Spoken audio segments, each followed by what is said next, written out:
Whereas traditional marketing would go for the features, nostalgia marketing aims for the heart. And it brings to life memories of our favorite childhood moments. This video is going to get no reach, but I refuse to be silenced, and I refuse. Welcome back to the channel, guys. My name is Ashley Brianna Eve, and right now we are talking about the power of nostalgia in marketing. And what made me think about this and the need to talk about this was Ryan Reynolds' recent trip or not to Kingston, Ontario, where he leveraged nostalgia marketing. The man is a master of psychology in sales and branding. I know some people don't agree with me, but I promise you, when you understand the psychology behind branding and marketing, the man is a master of it. He leveraged nostalgia in creating this viral wasn't he actually in Kingston situation a few days ago. I also want to talk about it from the lens of Taylor Swift. Now, whether you are just loving pop culture and you're pop culture obsessed, or you're here for business, this is for everyone. You can hang out here to see how Ryan and Taylor, whether you like them or love them or hate them, are marketing to you. And stick around if you have a business, because I also give you tips on how to use nostalgia in an ethical, authentic way, because it's not that you can't use it. It's how are you using it? That's what we're going to dive into. And I think the more those that are also consumers and purchasing items, as well as those creating the items and selling the items, if we can all understand, one, the consumers, what's going on behind the marketing, but also those that are selling, how to do it ethically, that for me is the place that everyone wins. And when you can start to spot unethical marketing, you can also make informed decisions. It doesn't mean you don't buy from someone, but you have the ability and the tools and skills to make decisions that align with your values. One of my favorite nostalgia marketing campaigns in recent years, I have to admit, is When We Were Young. I grew up in Windsor, spent most of my time in Detroit, chasing bands around Michigan. And when We Were Young was announced, one, I couldn't go, so we have a farm, so I couldn't get off property to go to it, but it was an actual soul ache to not be able to go. The name activated such emotional memories with no effort on their part. It was just the name, When We Were Young. That's all they had to do. I didn't even know who was going, but I had to be there. I didn't know the details, but I had to be there. Why? Nostalgia marketing. It activates such a core emotional memory for me of chasing bands around Michigan, of, My Chemical Romance and Starting Line and Green Day and Linkin Park and all these incredible bands that I chased around. And it was just, instant gut punch that I couldn't be there. Nostalgia marketing also primes you to feel reflective, sentimental. Oh my gosh.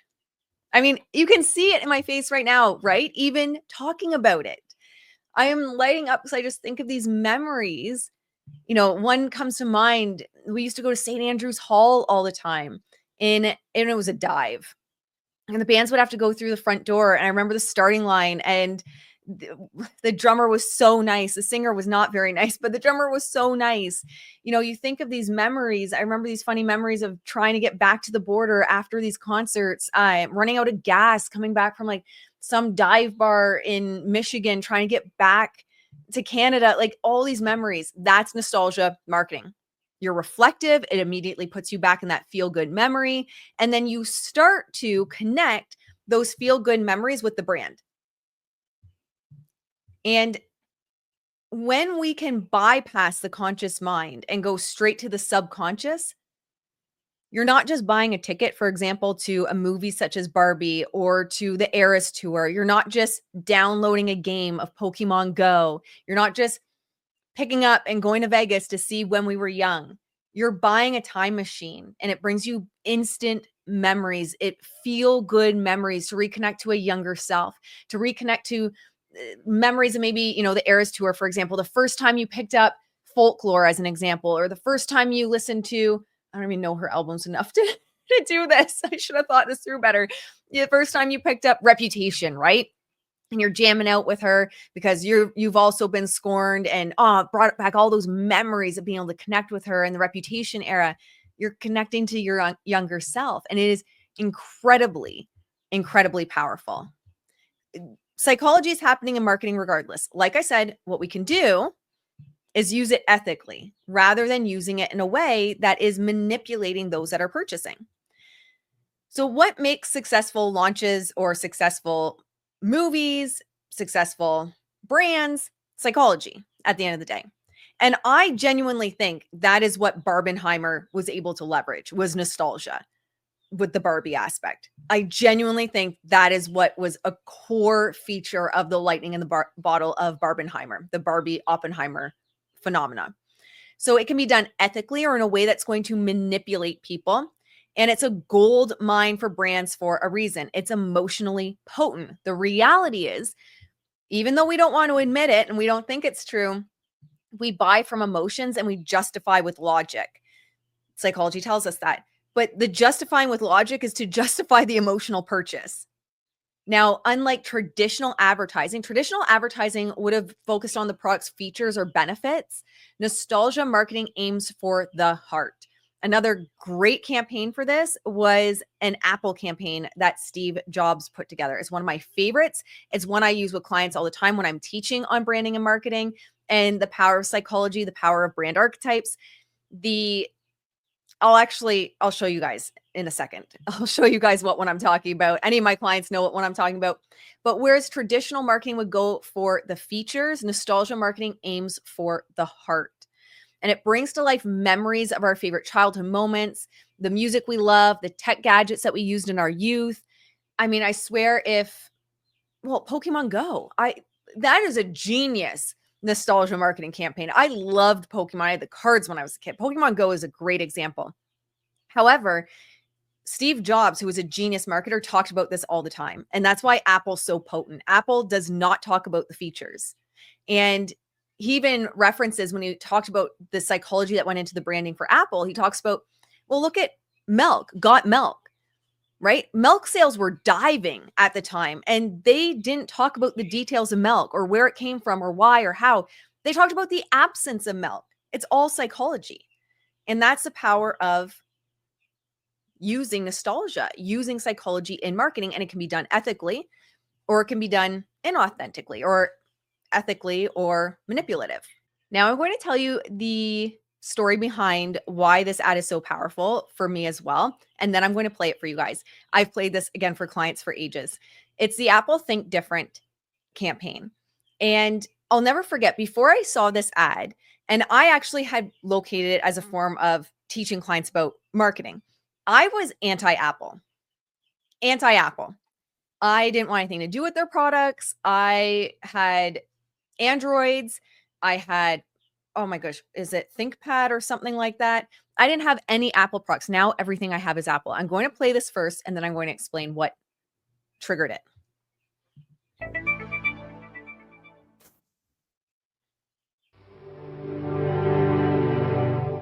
Here's to the crazy ones, the misfits, the rebels, the troublemakers, the round pegs in the square holes, the ones who see things differently.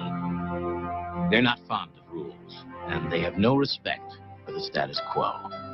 And I'm going to just pause here for the sake of not getting in trouble for using this.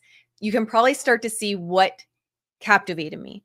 I've always felt like I was the misfit, like I didn't fit in, that I was, the square peg trying to fit into a round hole. So immediately it started hitting me in the heart. You can quote them, disagree with them, glorify or vilify them. About the only thing you can't do is ignore them, because they change things. They push the human race forward. And while some may see them as the crazy ones, we see genius. Because the people who are crazy enough to think they can change the world are the ones who do. So that's their Think Different campaign. And it immediately sent me back to a time when I was a kid. And I used to always tell my dad I wanted to change the world and that I I wanted a farm animal sanctuary. I was able to get that. We have one now. I want it to grow. I want to do better things in the world. But he always said, having a bleeding heart and having that approach to life is only going to get you hurt. It's going to get you disappointed. But I knew I wanted to change the world from the time I was a kid. And I've never given up that piece of hope within my heart that I could do good in this world. And so when it talked to that, when the ad talked to that, I kid you not, I went out, I got a MacBook Pro, the phone, and these little pod things to put on my dogs. It doesn't tell you anything about the product. It doesn't tell you anything about the specs, the camera, nothing. It speaks to an archetype, first of all. Clients of mine know I speak to brand archetypes a lot. I have a brand archetype quiz. If you're a new listener, check it out, especially if you have a business. So I speak to brand archetypes a lot. It speaks to the rebel. It speaks to the outlaw. That is the brand archetype it's speaking to. Those that challenge the status quo and do things differently. But it's also bringing up memories of people that maybe, it might come up differently for all of us, right? Where you were left out at lunch in school, in high school, and you were kind of the odd one out and the weird kid and all of those things. It brings up memories. And so it's powerful, potent, potentially dangerous in the wrong hands marketing. Now, when we look at the benefits, it's going to increase brand loyalty. So when brands remind people of the good old days, they become more than just a product, become trusted companions in life's journey. So even if we look at Taylor Swift, she's a trusted companion in life's journey. She talks about heartbreak, being betrayed by Kim and Kanye. She talks about like everything, the evolution in who she becomes. She even stands out as kind of being a little bit odd with her cat obsession, the crazy cat lady. She even plays on that, right?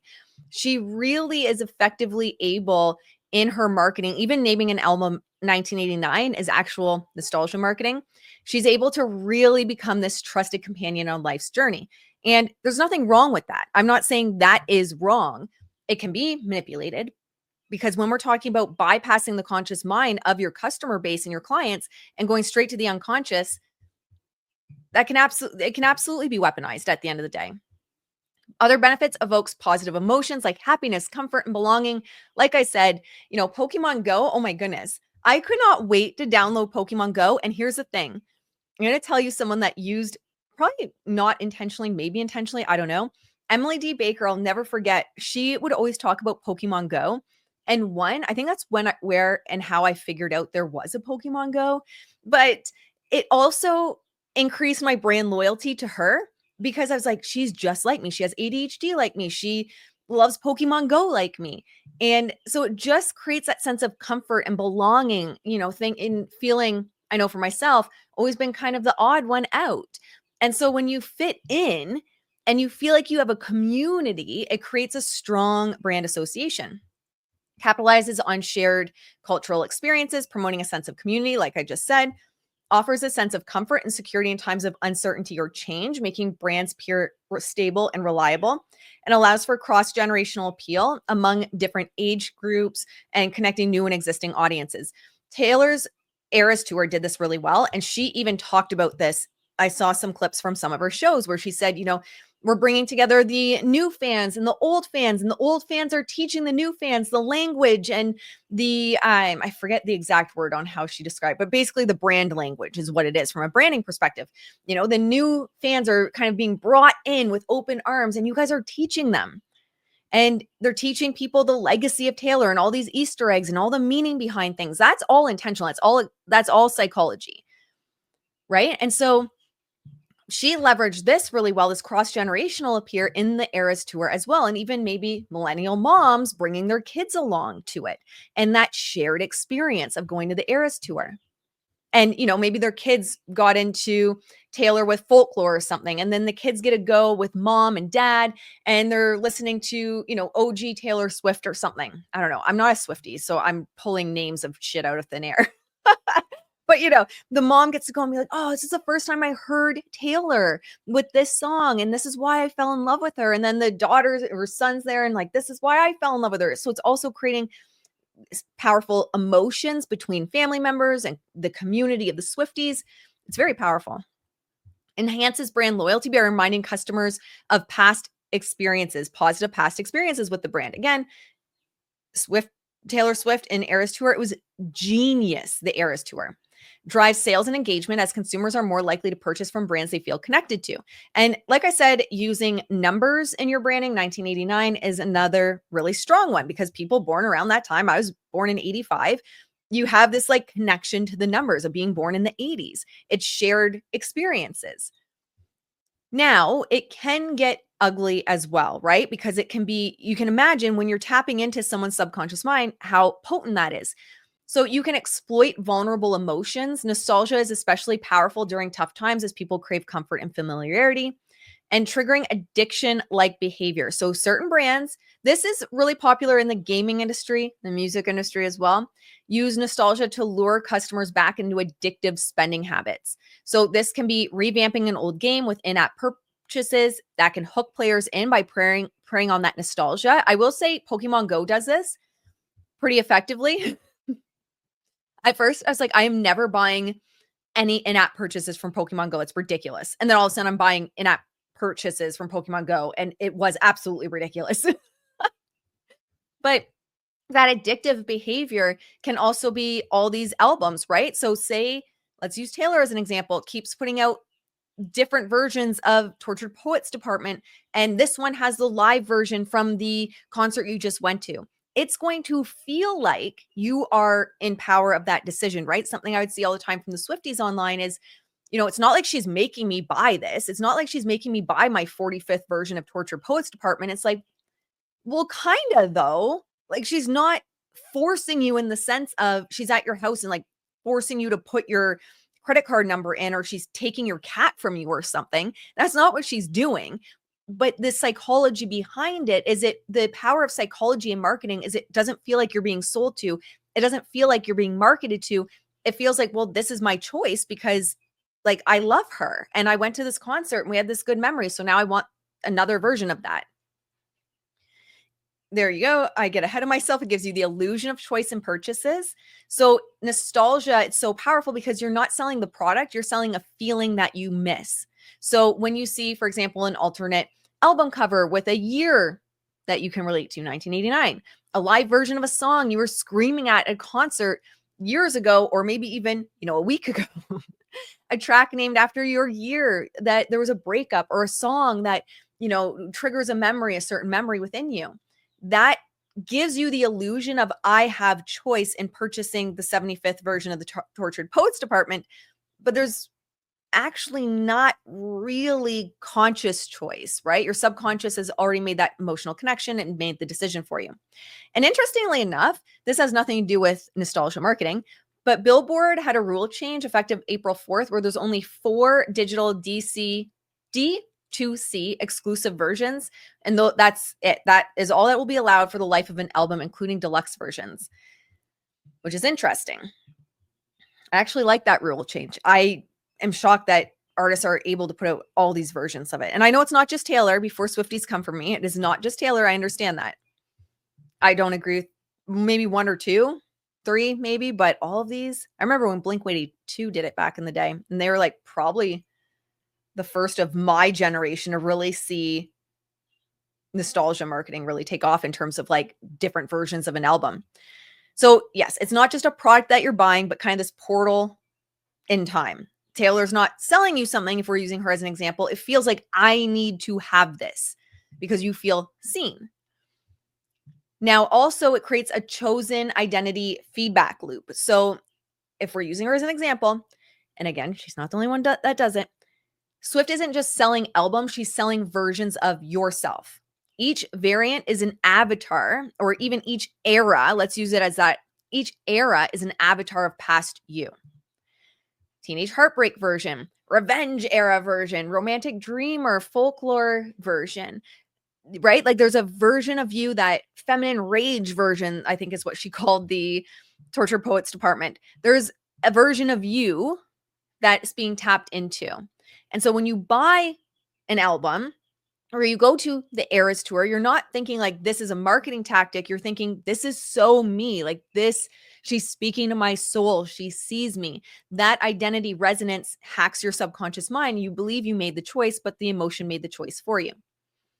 So it really kind of just like short circuits buyer resistance ultimately, especially because, one of the best sayings in marketing is one, the best marketers make you feel like you're not being marketed to. But two, the other really great saying is people love buying, they hate being sold to.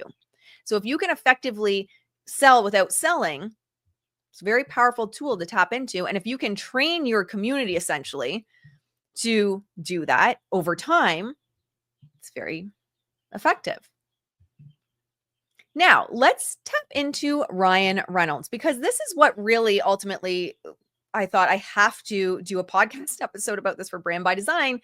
And if you're new here and you have a business, check out Brand by Design, my podcast. There's, I think, over 200 episodes of it right now.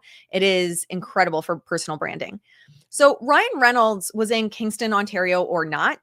And whether he was here or not is beside the point. It's completely irrelevant to the conversation because it doesn't matter. It genuinely doesn't matter. And even that mystique of was he here or not is part of the marketing and PR campaign of the whole situation. It's intentionally bad Photoshop to get people talking. Like I have another video on that on YouTube. You can check it out. But the reality is Ryan overall has always used psychology in his brand very effectively. One example that I pulled out of, the many examples that he has is when he used Rick Moranis for a Mint Mobile ad. And I don't know if you guys are old enough to remember Rick, but Little Giants, anyone? Honey, We Shrunk the Kids? Honey, We Shrunk Ourselves, anyone? I mean, that transported me right back to childhood.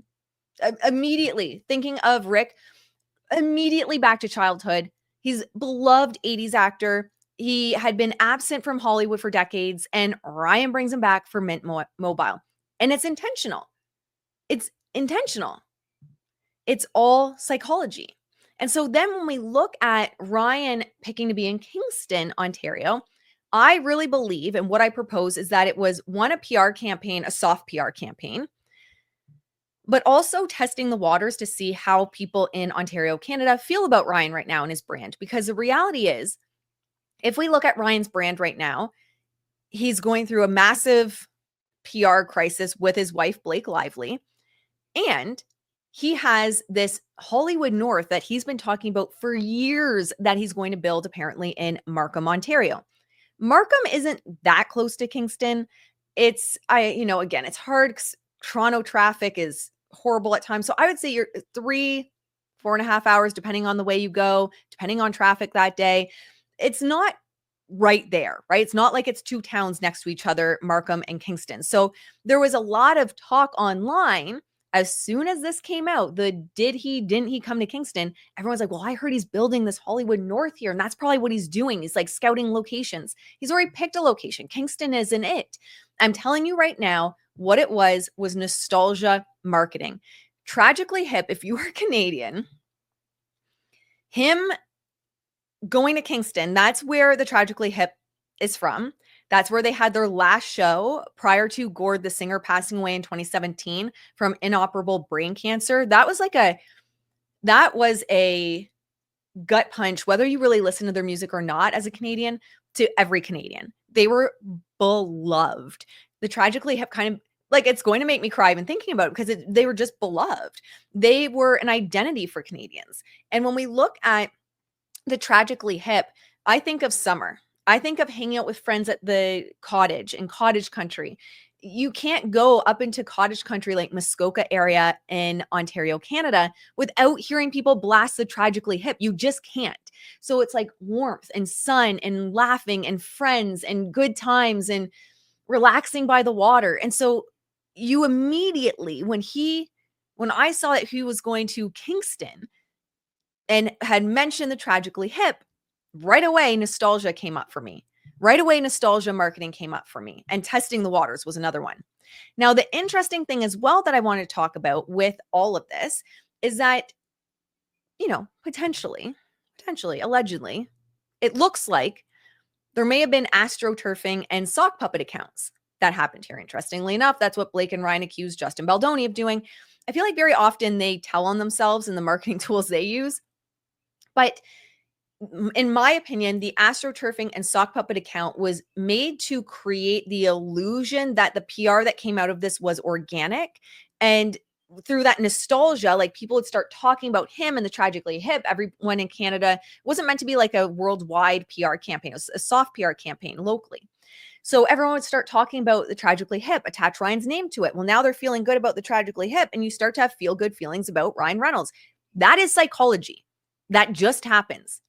This is also why I tell brands it is critical you are cautious who you align yourself with in terms of like speaking for them or speaking with them or working with them, because how people feel about that person, if you're seen with them, is how they feel about you.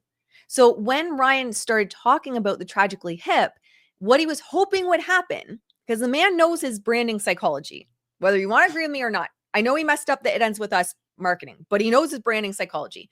Everyone messes up from time to time, sometimes very publicly, sometimes very horribly. If you want to build a business and a brand that has any visibility and any income, you are going to mess up royally in the public. Doesn't negate what he does and what he did, and it doesn't negate them doing that hostile takeover of It Ends With Us. But I am going to say, if you, because I'm speaking to business owners right now, are looking to build a brand online, you are going to mess up royally publicly. So he understands psychology, and I genuinely believe that he was looking for people to start talking about him with the Tragically Hip so that there's those feel good feelings. And you feel good talking about the Tragically Hip. You start hearing about him. You start, oh, Ryan was here. And now you start to feel like, oh, a little bit softer maybe around Ryan Reynolds, maybe a little bit more positive about his brand.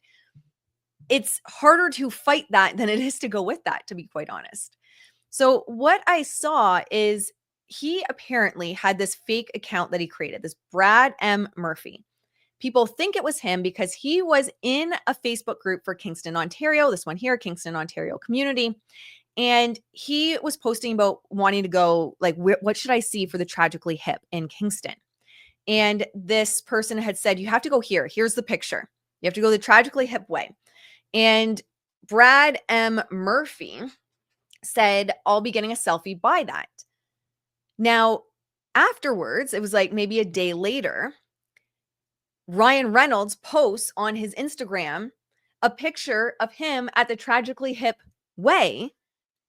Now, it was edited.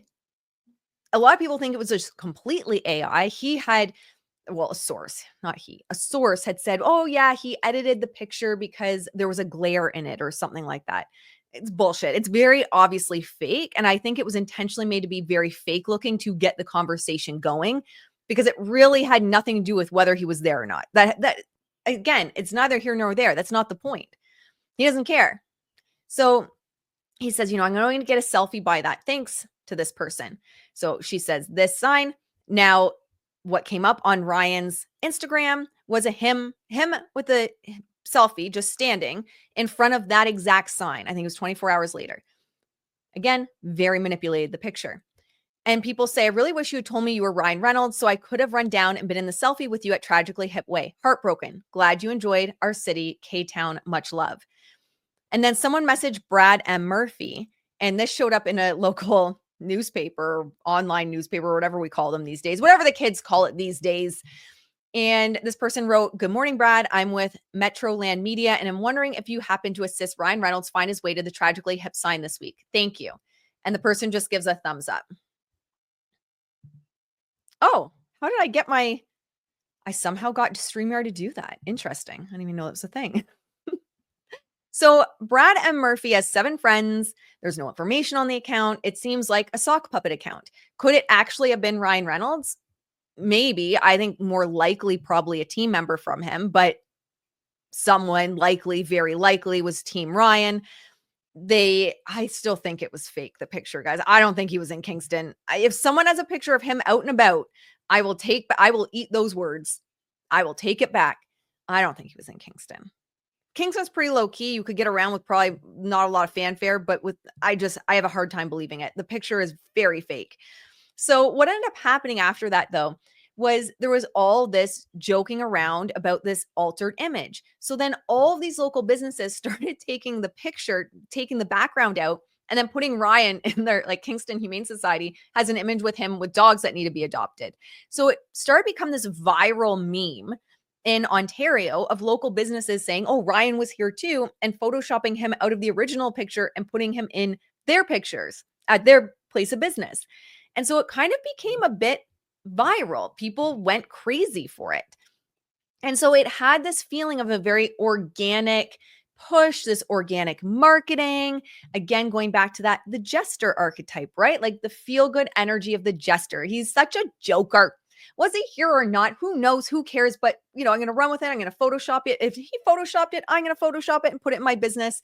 And so there was this just viral, organic, I use air quotes, organic PR and marketing that happened around it. But here's the thing.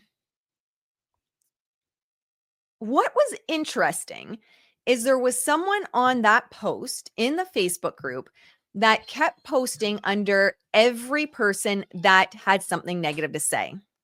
So anyone that was posting that, that couldn't be him or it doesn't look like him or it's fake, they had something to say under every single comment.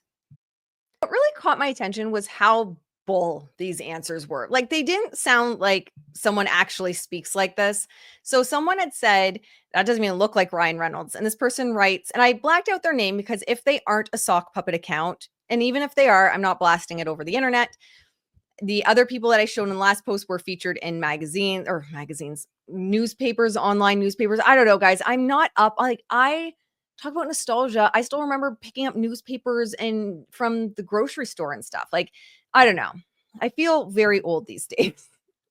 So anyway, someone had posted, that doesn't even look like Ryan Reynolds. And this person says, that's what my husband said. If I hadn't seen Blake take the photo, I wouldn't have recognized him at all. They did filter Photoshop the photo, perhaps to cause all the confusion, but I was there. I wish I took a photo of them taking the photo. Would have been weird, but would make for a quick resolution to this quote unquote big news, smiley face squinting emoji. Does anyone talk like that? Genuinely, like I am genuinely asking, does anyone talk like that? That sounds like a PR person that doesn't know how to be a normal human person because they're so used to PR speak. Like they did filter Photoshop perhaps to cause all the confusion and a quick resolution to this big news. I don't know. It just seems very weird to me. The other one, someone says that's fake. They weren't there. And this person jumps into action and says, we were in the car behind them. His wife took the photo and they ran back to the car, only recognized him because of the wife. Okay, so you were in the car behind them. I'm just putting myself in this scenario now. You were in the car behind them. They stopped in the middle of the intersection to run out and take a picture? So you were in the car behind them. They ran out, took a picture, ran back to the car. I'm going to be honest, I wouldn't even recognize either of them. There's probably not a single celebrity that I would recognize if they ran out of their car to snap a picture and ran back to their car. I guess afterwards it might bring up your memory and like, oh, interesting. I was there and that is weird. That weird couple that ran out of their car for a random ass picture. But this person's claiming they knew who they were right away.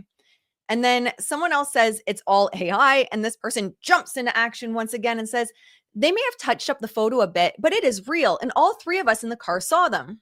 So now there's three people in the car. All three people recognize them.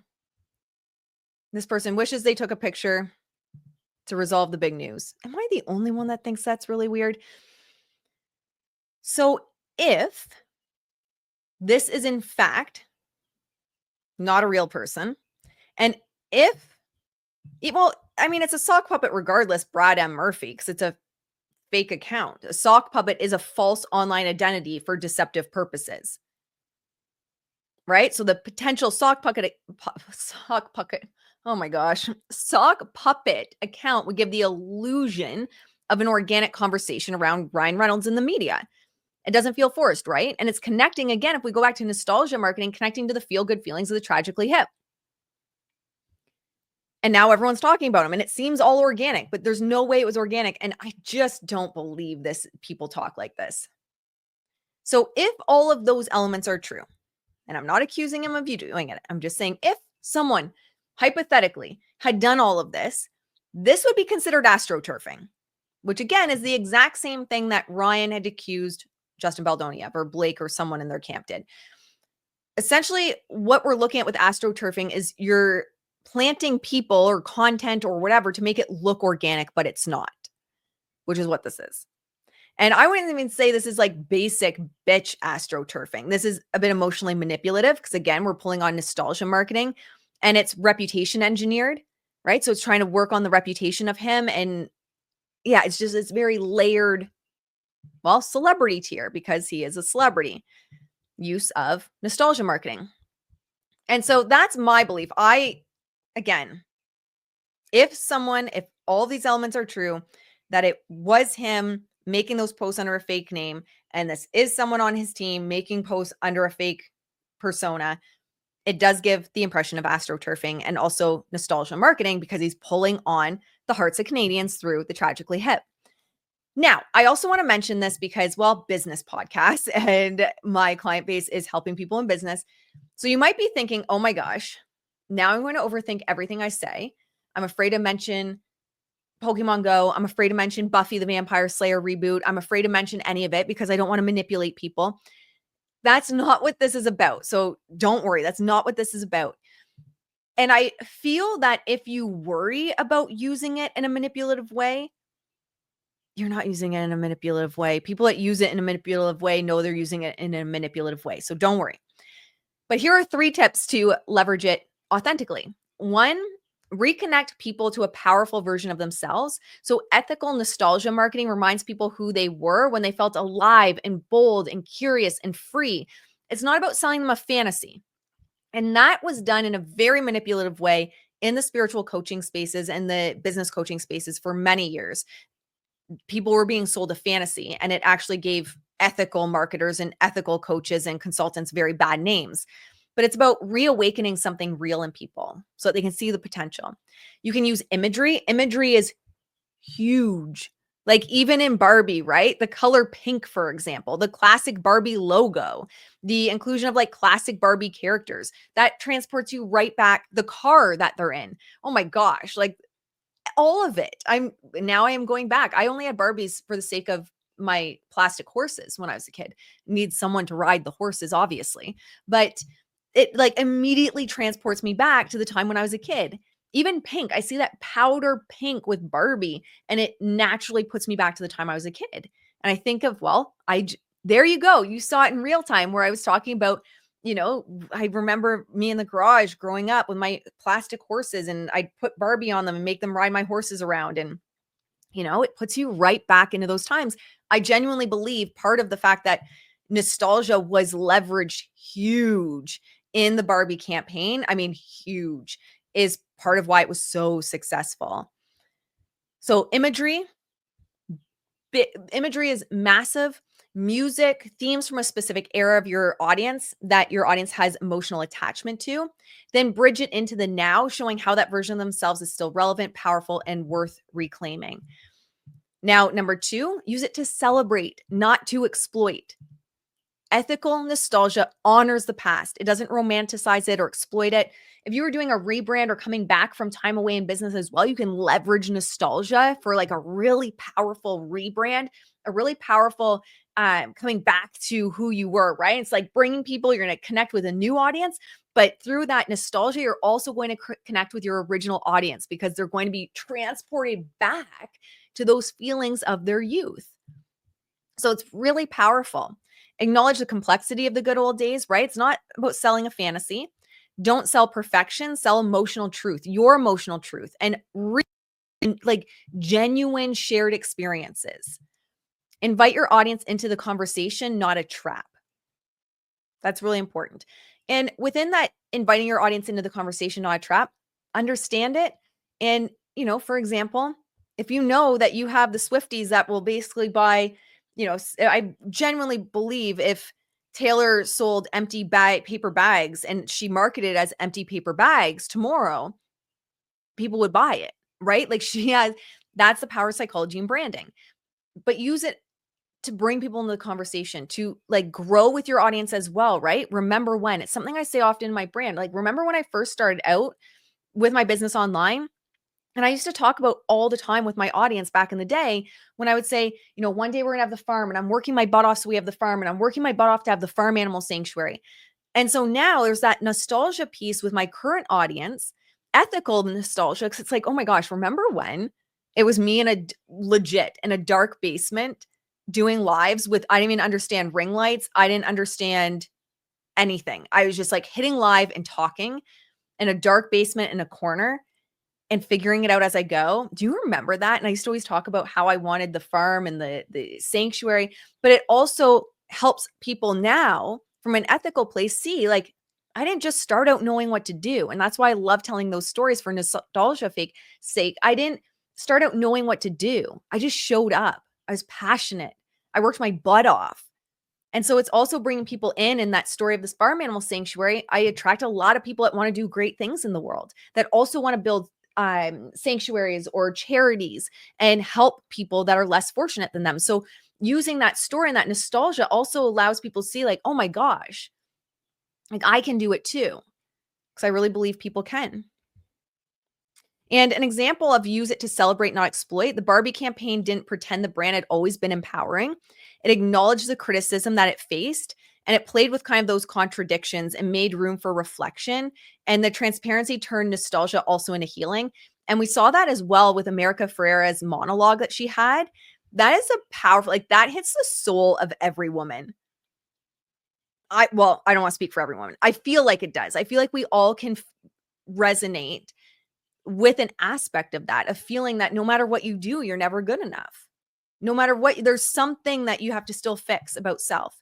And I feel that monologue just really resonated with so many people. I'm going to be honest. The only reason I watched the Barbie movie was because everyone kept talking about that monologue. And I resonated with it so much. And I just felt like I saw myself in it. Nostalgia, emotional connection. And so then I watched it. And the movie's cute. I did like the movie. I did enjoy the movie, but I wasn't like a Barbie person. I wasn't a Barbie kid. You know, I was chopping the hair off my Barbies and then putting them on my horses to ride around. Like, I only had Barbies because my horses needed a rider. Obviously, it just makes sense. 3, use it as a bridge, not a crutch. Don't rely on nostalgia to do the selling. Use it to open the door, then deliver something fresh, meaningful, and relevant.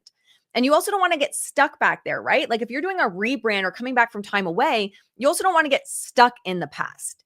If you lean on it too much, you kind of get stuck there and people are like, oh yeah, cool times. I remember that, but you're not connecting it. You're not using it as a bridge to deliver anything new or deliver anything relevant to people now. And if you're not delivering anything relevant to people now, it doesn't matter if you connect with where they were 10 years ago, 15 years ago, 20 years ago, because you're not relevant to them now. So you want to use it as a bridge to bring new people along, but also your original audience, for example, in a rebrand, or if you're coming back after time away, to bring people back into your world, bring them to where you are now through the use of nostalgia.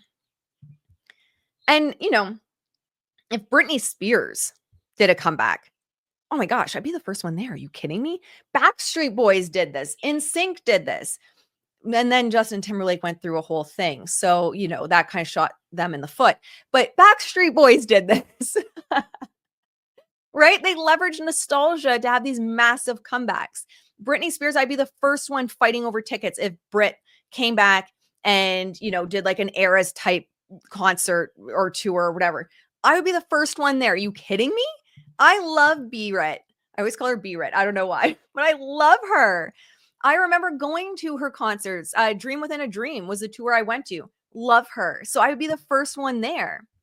I talk about Britney as if like we're friends. We're not friends. I love Britney.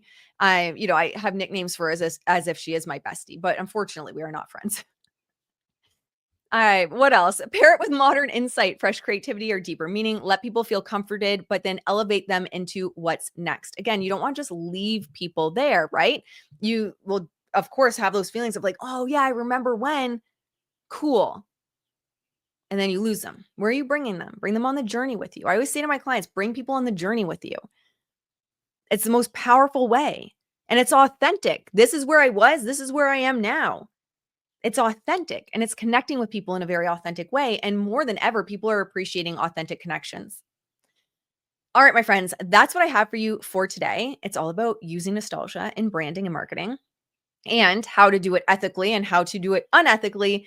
And, you know, where's that line? And I think each of us as consumers get to decide what our line is and who we align ourselves with. And one of the most powerful things, so if you're not a business owner and you listen to this, I hope one of the most powerful things in listening to this is that you take back some agency in your purchasing decisions. It doesn't mean you don't continue to support someone. That is not what I'm saying.